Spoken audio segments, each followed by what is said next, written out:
রমজানের এই শেষ টাইমটা আল্লাহর ওয়াস্তে ইনসাফের সাথে বিবেক দিয়া স্ত্রী ছেলে মেয়েকে বাজার মার্কেট শপিং এই কেনাকাটার এই উৎসব এই সম্পূর্ণ এই জঘন্য শয়তানি এই উৎসব এটার থেকে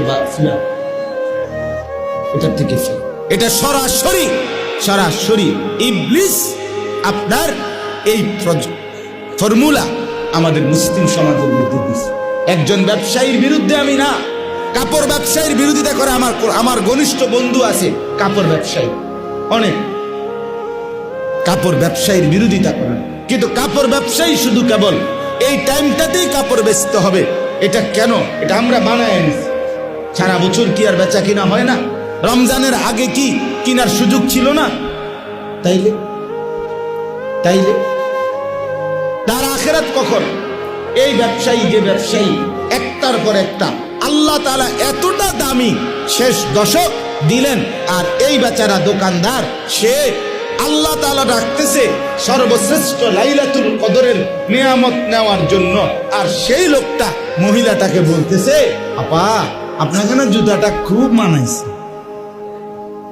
এটা দেখাই, আচ্ছা ওটা নামাও, তা আপা এটা আপনাকে আরো মানাইছে, আপনি দেখেন 2-4 জনকে জিজ্ঞেস করেন এটা শুধু আপনার জন্যই মানাইছে।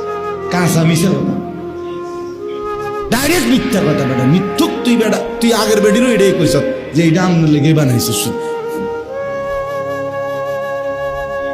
কথা বলেন। তাইলে এই রমজানের শেষ দশক আল্লাহ তাআলা বুঝি তোমার বেডির পায়ে জুতা ফিন্দায় দেওয়ানোর জন্য দিয়েছেন। কথা কি এই ছিল? এই জন্য আমার শায়েখ আল্লামা মুফতি মুশতাকুর নবী সাহেব হুজুর বলছি যে চলেন এই ফিকির উঠাই, আওয়াজ তুলি যে ব্যবসায়ীর ব্যবসা বন্ধ নয়, তবে রমজানে নয়।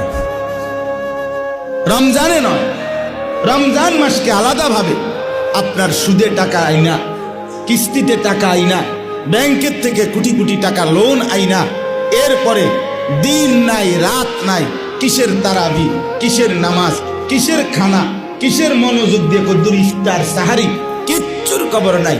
আহারে বান্দা, এই পরিমাণ কষ্ট মেহনত করে রাত দিন অতিরিক্ত লোক খাটাইয়া তুমি যা কিছু বেচা কিনা করলা, ঠিক দিন শেষে রাত শেষে পাইকার আইসা অথবা ব্যাংকওয়ালারা আপনার মোটা অঙ্কের টাকাটা তোমার কষ্টের সবটা তাদেরকে দিয়া দিলা, সামান্য কিছু লাভের টাকা শুধু নিজের কাছে।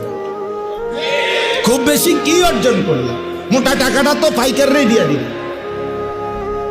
ওরাই তো নিয়ে গেল তোমার।